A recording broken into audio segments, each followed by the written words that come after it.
On the 9th of June, Destiny 2 gets its final content update ever, and ever since the announcement of that, a bit of a war has been raging, and honestly, rightly so. Players are grasping for any chance to save the game that they've given a decade of their lives to, bombarding the chat at every game showcase, not just Sony's State of Play. There's petitions, grim Steam chart comparisons between Marathon and Destiny 2. Now, of course, some of Bungie's hands have been very full. There's people there trying to send their game off in the best way possible with this update, and that's all while the rest try to make Marathon work. The actual developers have no other choice. And that's why, as more and more has been revealed by insiders about the state of Bungie and expectations for the future, fans are very much trying to take matters into their own hands and do anything they can. I'll begin with where we're at. So Destiny players are pretty desperate right now. For all the faults Destiny has had over the years, and there have been many, it was a third space, a home online for many, many people.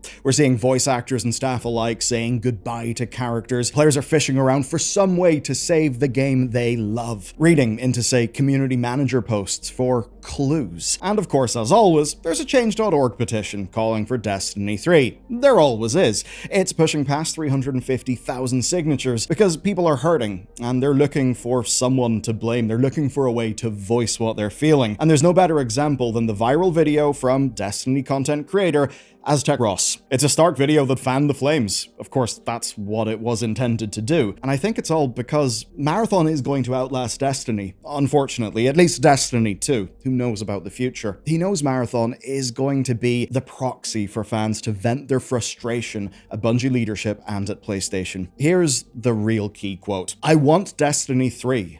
I want this universe expanded. And Marathon, if I have to fucking bury you myself to send that message, I shall. I will do everything I can to destroy you, piss on your corpse, and then light you on fire afterwards to send even the smallest messages to Bungie leadership and Sony." I suppose it almost reminds me of Arthur Dent's famous crash out in the first episode of The Hitchhiker's Guide to the Galaxy radio play, of boiling the man who knocked down his house, chopping it up into little bits and stamping on them. Yeah, it was obviously controversial as a statement, but I think it is understandable in context. And I bring it up not to dunk, but rather to communicate how people actually feel about this, because it's what colors everything else that we're going to cover in today's video. The announcements then. Destiny 3 was obviously not at the State of Play. It was not on stream.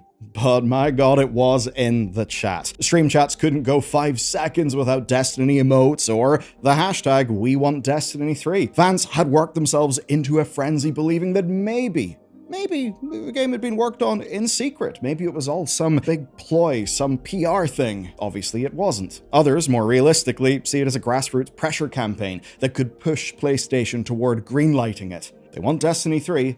That's the end of the conversation for them. But what they got, of course, was a promotion for Marathon Season 2. And unfortunately, with Season 2's launch, comparatively few people could even play Marathon anyway. You see, the launch brought a new map, new enemies, a PvE light mode, that's perhaps the big thing, and massive changes to player onboarding and progression. It should have been a moment of triumph. There was a State of Play trailer, a free week's trial. It was the game's chance to rebuild its narrative and capture new fans to at least get something out of all of this noise. But from the moment the seasonal update went live, players were hit with server issues.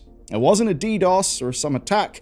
It was just endless bugs and server issues. They lasted 6 hours before Bungie could fully resolve them. The Steam player count looks like a yo-yo from all the server resets, and while Bungie did try to compensate players for the lost time, obviously, the biggest loss was the potential here, because when all was said and done and it was over, Marathon's player count had spiked to 50% of its launch peak, 40,000 concurrent players, which is a respectable number of players. For many games, that is a high bar, a high definition of success. But Marathon is an expensive game, and it's not Destiny 3. But the painful part for Marathon's team is we'll never know what this launch could have been because of those problems, or even whether this is the high point for that game. And for some Destiny players, it was all just a slap in the face.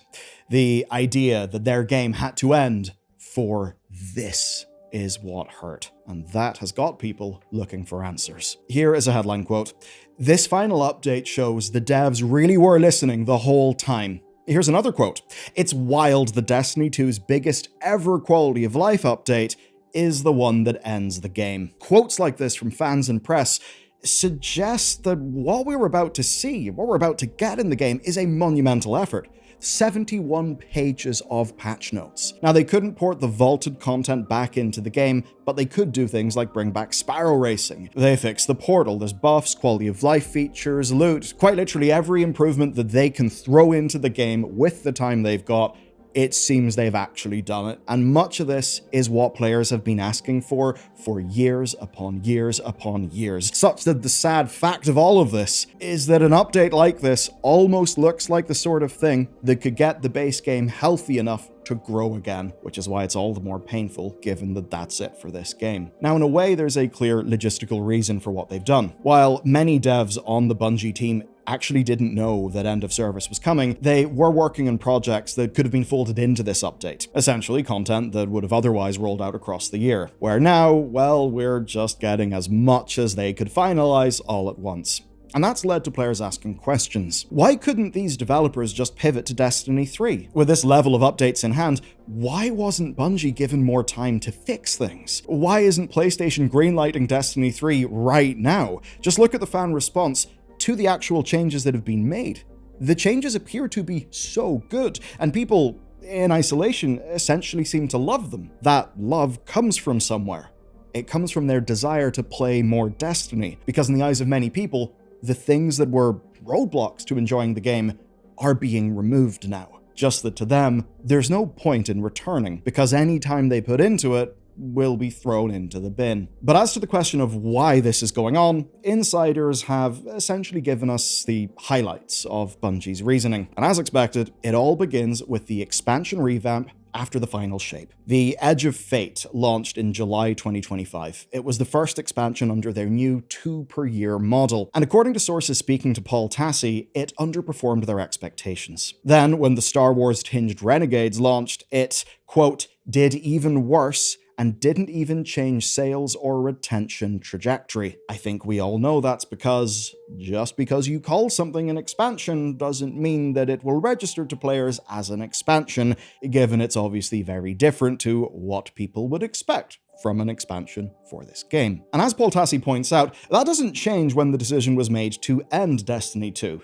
because that still happened in 2026, but it does give us insight into what may have been discussed. We've learned that leadership debated options beyond simply stopping. There was a pseudo-relaunch idea that was under the name Destiny Infinity. That was floated, so too was Destiny 3. But there was one overriding problem that could not be overcome here. Any of that stuff would have represented a major change in plans. There's no way to guarantee that making Destiny 3 would pay off, simply because we can't look into the future, right? And that is in spite of the brand recognition and the built-in audience. Doing it is still a risk. There are estimated costs of around $500 million to build a game at that scale, and that's before marketing factors in. Just think about how many copies, or perhaps how many silver one would need to buy to start making ROI in that. Even though most of us can see a vision of that working, PlayStation, to greenlight it, would need near complete faith in Bungie's ability not just to deliver, but to deliver profits at a high enough rate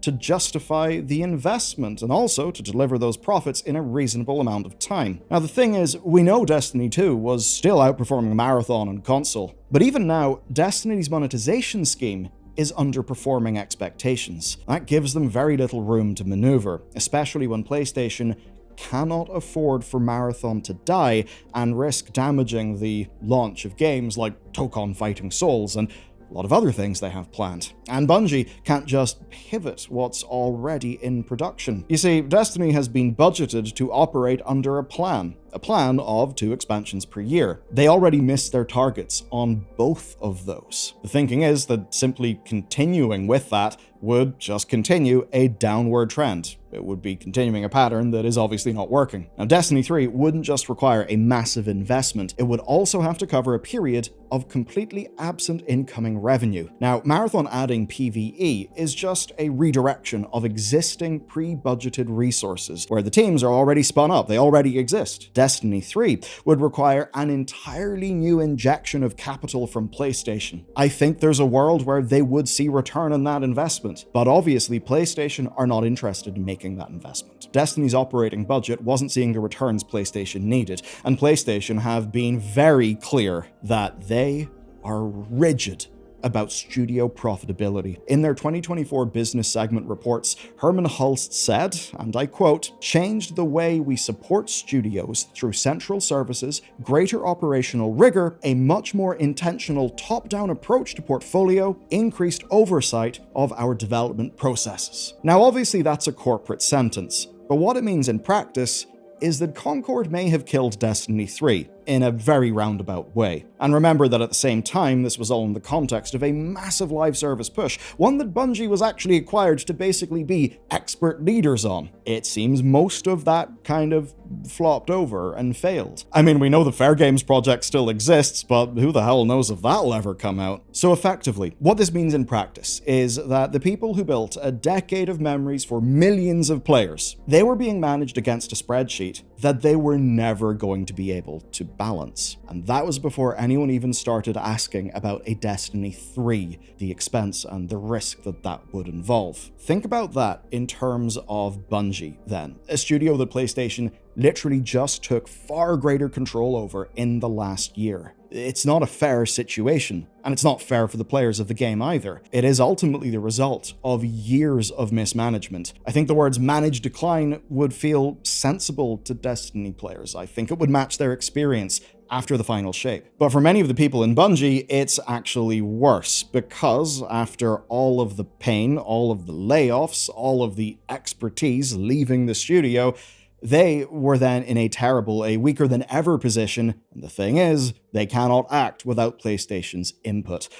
Especially because when the Bungie CEO went, he was never replaced, so it practically is a directly ran by Sony studio. There's no world where Bungie, the studio, the organization, is able to exert a little bit more independence, because they know their players perhaps better than PlayStation does. That's just not possible anymore. And that means that Destiny cannot continue, and it means that Destiny 3 cannot be made, because ultimately that is Sony's call, and they're not going to make that call. And it will be the case moving forward, even as fans plan one final huge protest to make sure the people in charge know exactly how much Destiny 3 is wanted. We need to at least smash Marathon's all-time high to show them they made the wrong decision. Hell of a quote. And you know what? Yeah, I vibe with that, I agree. Beyond wanting to see the new content in the Destiny update, fans are rallying to get as many people as possible to log into Destiny 2 for that final update. And considering how many people own copies of that game, it really wouldn't be hard. One final, earnest show of faith, of love for the game. Of course, people have seen other games bend to this kind of pressure. They've seen companies react to preserve their revenue. But in this case, players aren't just trying to change the opinion of designers or executives. They're trying to alter the business strategy of a platform holder that's unpicking years of bad decisions by Bungie leadership. And that may take a hell of a lot more than just showing up. Ultimately, what would talk to Sony people is money. But here's the problem. Even though they've made so many fantastic changes with this update, no one's going to spend money. It would be a completely insane thing to do, because it's just throwing money into something that's over. And that's perhaps what stings the most. There is a world where this Destiny 2 update happens, but they don't say that the game is over, that it's ending. It's maybe them saying, we actually need to figure out what's going on next, because we've really not seen what we needed from these last two expansions. It's clear you guys aren't particularly happy because you're obviously not playing the game. We can all see the player numbers. So you know what? Here's a huge grab bag of everything you guys have been asking for that we think we can deliver. Let us try to cook in the future of this game, and I hope you enjoy this patch. By the way, there's not going to be an expansion in a few months. We're scrapping that plan. There is a world where that happens, but this patch is well received, and it could be a launching pad to the future. But because the end's been confirmed, no one's going to spend money in that game, And ultimately that means that the one number that matters the most to the key decision makers is not going to go in the right direction. But what can't be taken away by these decisions are the decades of memories and the love for Destiny that's clearly on display here. Frustrated and angry, of course, as it may be for some, it does come from a place of caring. That's what a decade in a world does to you. You don't just walk away. There's something hopeful in that. Whenever people are able to rally together and actually take some form of action, so many bad things in the world, so many things we don't like, ultimately are enabled by inaction. They're enabled by apathy. Showing up is the opposite of apathy. If you care about this issue, take the effort to show up. Actually do. I personally don't think it is going to increase the chances in the near term or medium term of a Destiny 3. But I think that's not the reason why it should be done. I think it should be done because it's the right thing to do. So, Destiny players, good luck. There's a lot of rough stuff happening in the industry. A lot of that's also happening in the funding space. I think you guys can see with this video how, yeah, it's the funding situation, the money situation drives so much of this. And while that's one reason you should check out this video next, the other reason, quite simply, take a look at the thumbnail and get a load of just how luscious John Romero's hair is.